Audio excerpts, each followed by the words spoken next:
Amigos de Polizón y Náufrago, bienvenidos. Bienvenidos a un nuevo audio en torno a la introducción a la filosofía de Julián Marías, que venimos desarrollando prácticamente semana a semana, y ya hemos alcanzado nada menos que el capítulo 9 de 12. 9 teniendo en cuenta que había una suerte de prólogo, que era el capítulo 0, con lo cual, bueno, personalmente estoy bastante satisfecho porque ha costado lo suyo, pero bueno, aquí estamos. Estamos ya nada menos que en el capítulo 9, que es la realización de la vida humana.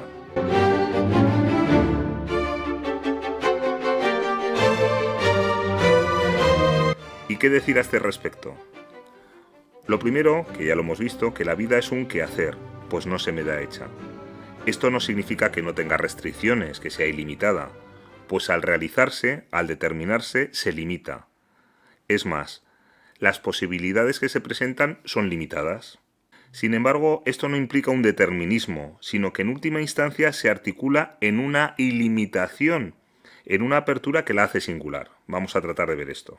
Yo me encuentro viviendo, lo cual implica que cuento con un pasado que me condiciona. Además, me encuentro en una situación determinada y no en otra. Por ejemplo, yo he nacido en España y hablo español.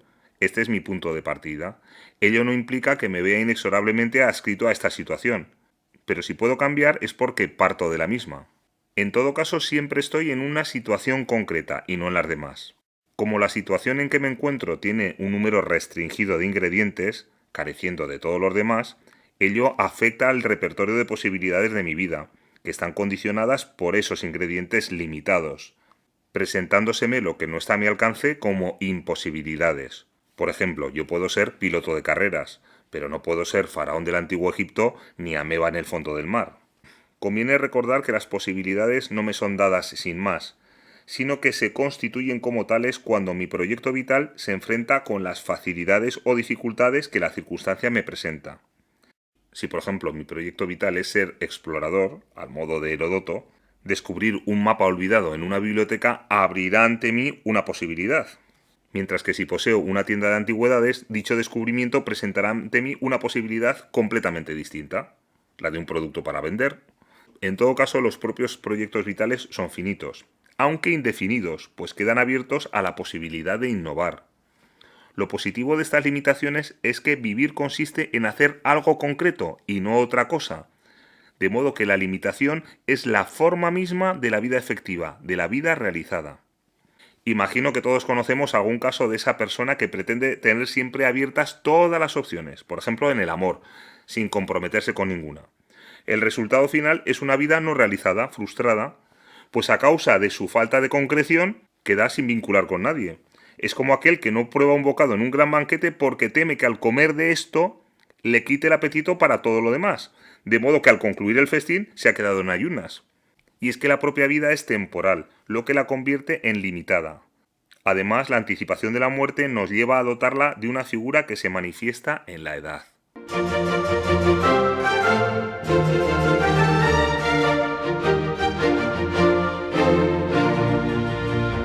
Somos corpóreos, por eso nuestra vida tiene localización, tiene un dónde.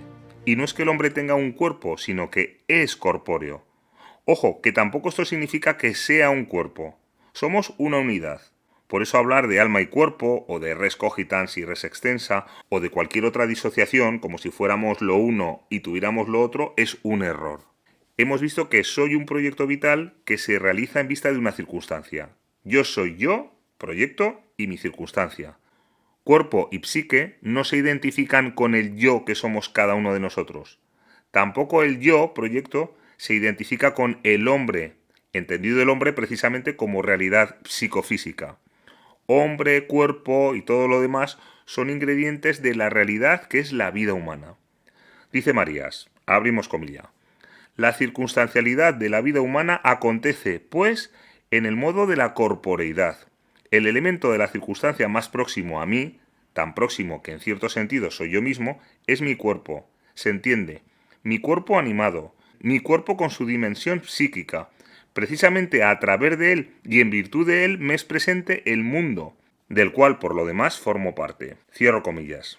Soy mundano, vivo en un mundo, Y ese mundo, en mi caso, se realiza corporalmente. Por eso, tal y como hemos señalado, tiene un dónde desde el cual me puedo mover de un lugar a otro. A su vez, la propia estructura de mi cuerpo, mis sentidos, mi ubicación, mis miembros, determinan ya una articulación vital de la espaciosidad del mundo. O dicho de otro mundo, determinan de qué modo actúo y cómo me relaciono yo con el mundo.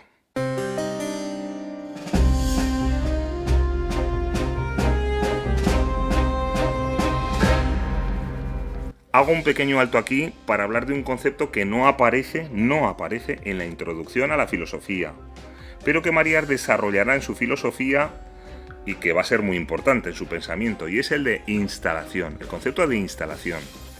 Hemos repetido ya unas cuantas veces que circunstancia es aquello que me circunda, con lo cual me encuentro y con lo que tengo que contar para hacer mi vida. Esa circunstancia abarca desde el número pi hasta mi propio cuerpo, la historia pretérita, la lengua en que me he criado o con la que tengo que convivir, las creencias sociales, etcétera, etcétera, etcétera. Todo ello forma parte de mi circunstancia. No obstante, María entiende que al vivir lo hago desde una circunstancia específica y que en esa circunstancia estoy instalado, pues poseo una cierta estabilidad. Así, por ejemplo, estoy instalado en mi corporeidad, o en una lengua, o en un sexo. No voy a andar ahora mucho más en el término instalación, pero sí dejo aquí apuntado que a mi entender habría sido más claro emplear la noción de condición. Entiendo que se acentúa más el uso corriente del español. Vivo desde mi condición de ser corpóreo, de mi condición de hablante de español, de mi condición de varón, etcétera, etcétera. En rigor sería todavía más adecuado, para ajustarse a lo que quiere, a lo que pretende Marías, ¿no?, el término consistir, atendiendo a su etimología, pues consistencia significa cualidad del que tiene estabilidad, ya que está formada por el prefijo con, que significa junto, todo, sistere, que es tomar posición, determinarse y clavarse en un lugar, es decir, instalarse, la N y la T, que es agente, el que realiza una acción, y por último el sufijo ia, cualidad. Y a esa cualidad de asentarse no le llamamos instalarse, instalación. Por eso digo que consistencia, consistir, sería más adecuado. Lo que sucede es que en la terminología de Marías y de Ortega, del propio Ortega, consistir tiene otras connotaciones. Por eso comento que no, en las que no voy a entrar. Pero por eso comento que podría haberse recurrido mejor al término condición en vez de instalación, ya que el de instalación no se transmite más bien una imagen física. Cierro este paréntesis que, como se ve, es un extra que no afecta al texto original de la introducción a la filosofía de Julián Marías. Esto, si un día me animase a hablar de la antropología metafísica, ahondaría más en esta cuestión. Me ha apetecido meterla aquí. Continuamos.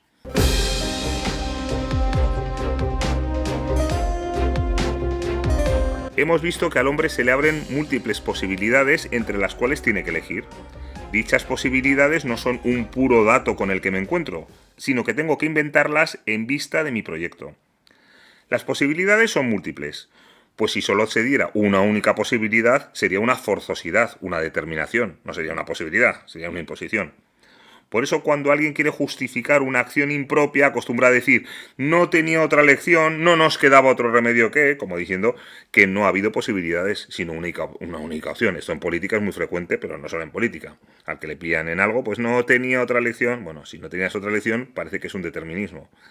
Lo cierto es que sí suele haber elección. Lo que hace falta es algo de imaginación, pues las posibilidades no están presentes, sino que tengo que imaginarlas en vista de las cosas que sí me son presentes y en vista de mi proyecto. Así las cosas se convierten en recursos a la luz de las posibilidades, aunque no coinciden con estas posibilidades. De hecho, dice Marías que es frecuente el caso de abundancia de recursos unida a la exigüidad de posibilidades por pobreza imaginativa. Esto sucede incluso a gran escala. Vemos países con limitados recursos que son muy prósperos y otros ínfimamente desarrollados siendo que gozan de abundantes bienes naturales. A su vez, las posibilidades se actualizan como tales en vista de los recursos. Por ejemplo, yo no tengo la posibilidad de hablar con Carlomagno, pero sí la posibilidad de establecer una relación amistosa con una persona que vive a 10.000 kilómetros. Así pues, las posibilidades que se abren ante mí se dan en una perspectiva concreta, que define la estructura de mi mundo en una de sus dimensiones capitales, o dicho de otro modo, se producen desde mi situación concreta y en función de mis proyectos personales, dibujando con ello mi ámbito vital o mundo.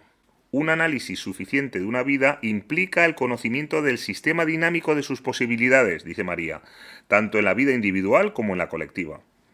Solo cuando se sabe qué podía hacer un hombre y qué dejaba de poder, a medida que iba haciendo algo, se puede entender lo que efectivamente hizo.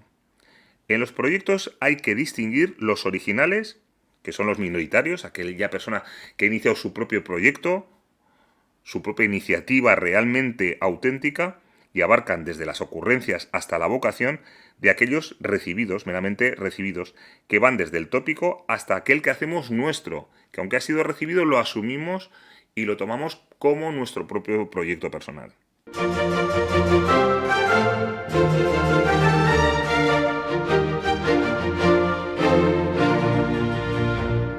La vida es urgencia.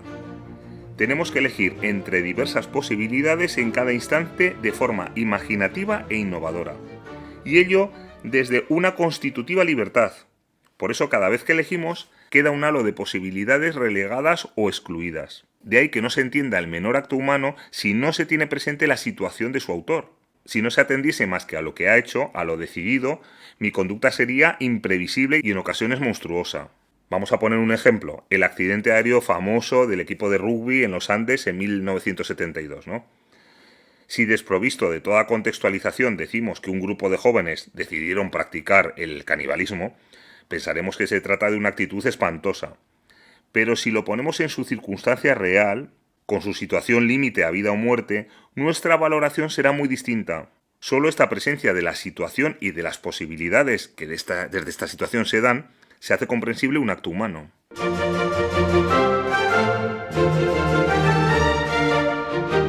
Elegir es preferir.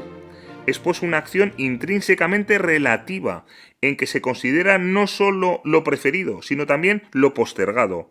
Lo postergado puede ser también apetecido.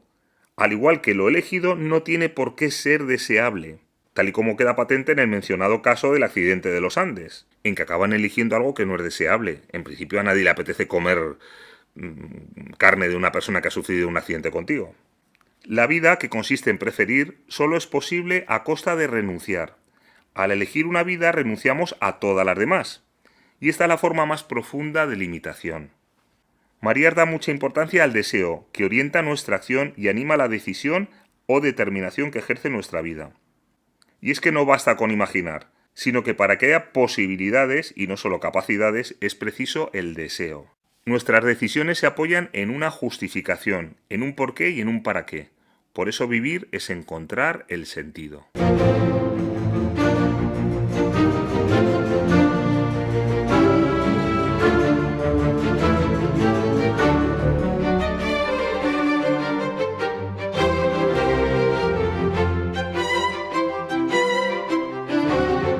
El hombre solo puede optar entre sus posibilidades cuando encuentra algún motivo para ello.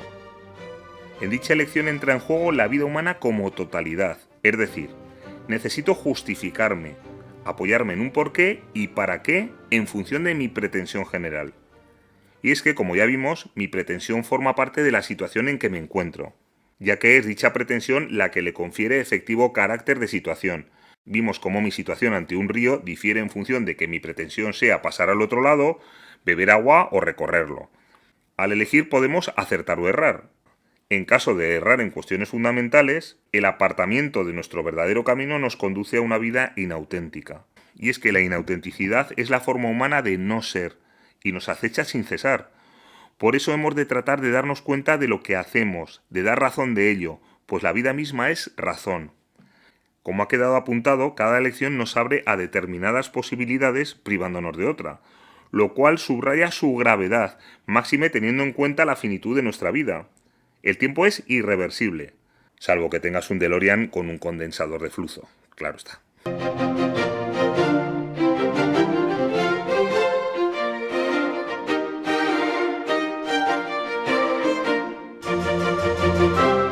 Hemos visto cómo para hacer nuestra vida tenemos que elegir, y elegir implica justificar, decidir en vista de un porqué y de un para qué. Por eso la responsabilidad, que es el dar respuesta a ese porqué y para qué, pertenece a la estructura misma de nuestra vida. Dado que nuestros actos requieren justificación, ello implica que pueden ser justos o injustos. De ahí que la vida en su propia sustancia sea moral.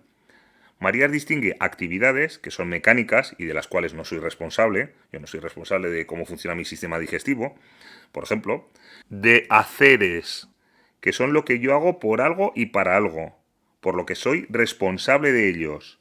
Son estos los que me otorgan un carácter moral. Vemos que este posicionamiento aleja a Marías de las corrientes pragmatistas y utilitaristas, ¿no?, más orientadas al resultado que a la justificación de la acción, a esos porqués. En todo caso, lo fundamental en mi vida es su integridad, pues como ya hemos dicho, para ser auténtica ha de descansar en la fidelidad a su vocación, a ese proyecto general que es la pretensión de cada cual. Eso es lo decisivo. De hecho, la raíz de la inmoralidad es la inautenticidad, la sustitución de los motivos íntimos de pretensión por otros cualesquiera. Pero ojo, porque el propio proyecto vital puede ser inauténtico. Por ejemplo, cuando lo recibimos del contorno sin tener una íntima solidaridad con él. Pues esperan de mí que sea arquitecto porque mi padre era arquitecto y tal, pero yo no tengo vocación ni me llena la arquitectura ni nada. O voy a hacer una oposición para funcionario porque me dicen que es mejor, que es más estable, que tal. Y estoy allí amargado. Y he aprobado 3 oposiciones para promocionar, pero al final yo en el fondo de mí, en ese fondo insobornable que decía Ortega, sé que estoy viviendo una vida inauténtica, que estoy renunciando a lo que estoy llamado realmente a ser. Otra cosa es que yo tenga vocación funcionarial de un puesto el que sea, que puedo ser funcionario desde trabajar en Hacienda hasta trabajar como médico. Pero ahí, si tengo solidaridad, si realmente creo que es a lo que estoy llamado, es otra cosa distinta, aunque sea una cosa que socialmente se me ofrece. Por eso el recibir por el contorno esa vocación no la convierte automáticamente en inauténtica. Puede ser repensada y apropiada confiriéndole autenticidad. Por último, cabe la posibilidad de que emerja imaginativamente de nuestra mismidad. Es a lo que llamamos más en rigor y más verdaderamente vocación.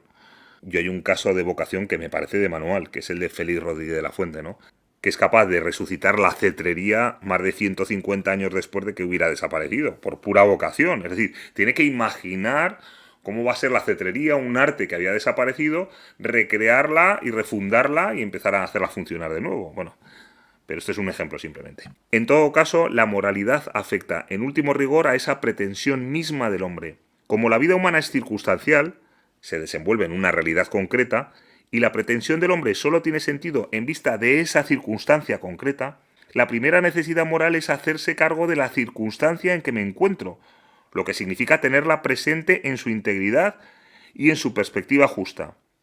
Hay que darse cuenta de que la inautenticidad puede venir de mutilar la circunstancia o de invertir la perspectiva adecuada, haciendo que el hombre se comporte erróneamente respecto de la circunstancia que tiene, falseando de igual manera su vivir. Esta mutilación o esta inversión puede afectar a épocas enteras, en las cuales es casi imposible, o al menos muy difícil, que se den vidas auténticas. Y Marías nos pone un ejemplo, y es la amputación que se ha producido en los últimos siglos de lo que se llama la escatología, es decir, de las ultimidades, ¿no?, de la muerte y sus postrimerías.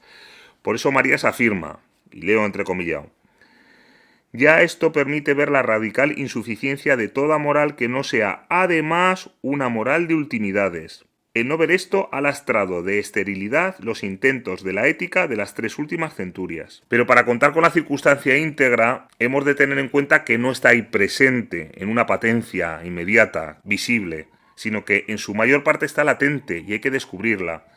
Por eso solo mediante la imaginación podemos rescatarla y contemplarla en su integridad.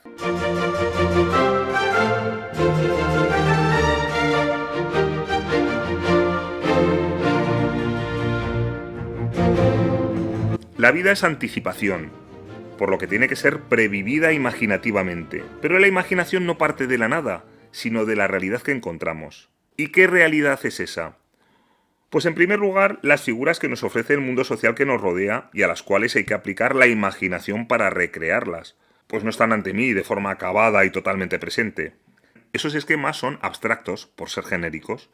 Cuando yo hablo de los ingleses, cuando yo hablo de las ballenas, cuando yo hablo de las lenguas, cuando yo hablo de los bomberos, no tengo que ver cada una de sus posibilidades, sino que tengo la figura íntegra imaginativamente de lo que supone ser un bombero.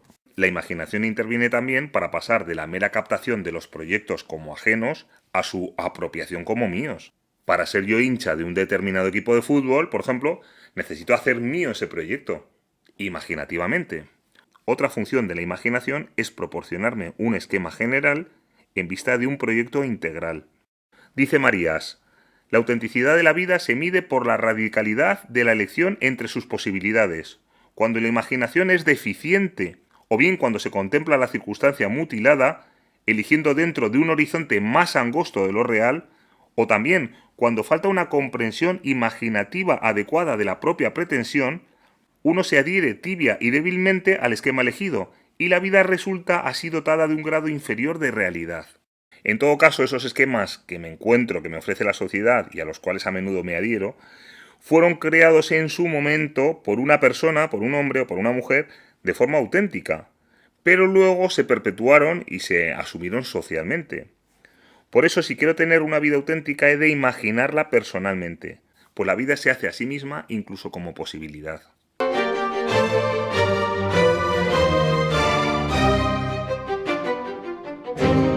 En el último apartado, Marías aborda un campo muy apto para la imaginación, que es la estética.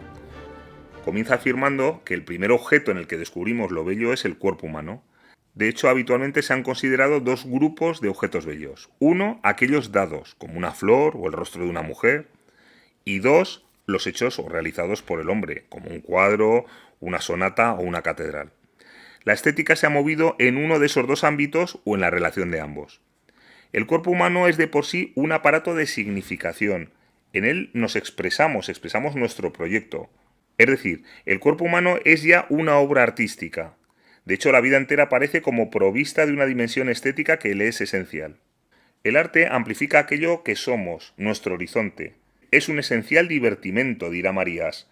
Con él nos embarcamos en situaciones imaginadas, superando las limitaciones de la vida. Hasta tal punto es así que cabe afirmar que el arte tiene una irrenunciable función de sueño. A su vez se produce la invención de posibilidades, que en la vida artística reobra a su vez sobre la vida efectiva, ampliando o inventando nuevas posibilidades. Y pregunto yo, ¿acaso nuestro tiempo no ha sido el cine el gran estímulo para un gran número de posibilidades?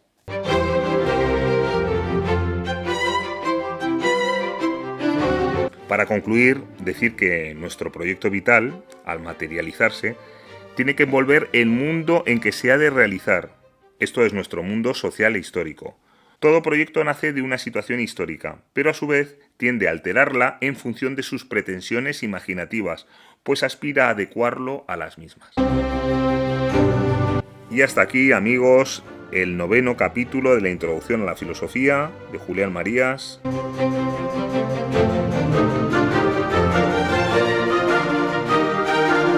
No sé si algunos habréis animado a leer el libro, si es así pues me alegro un montón.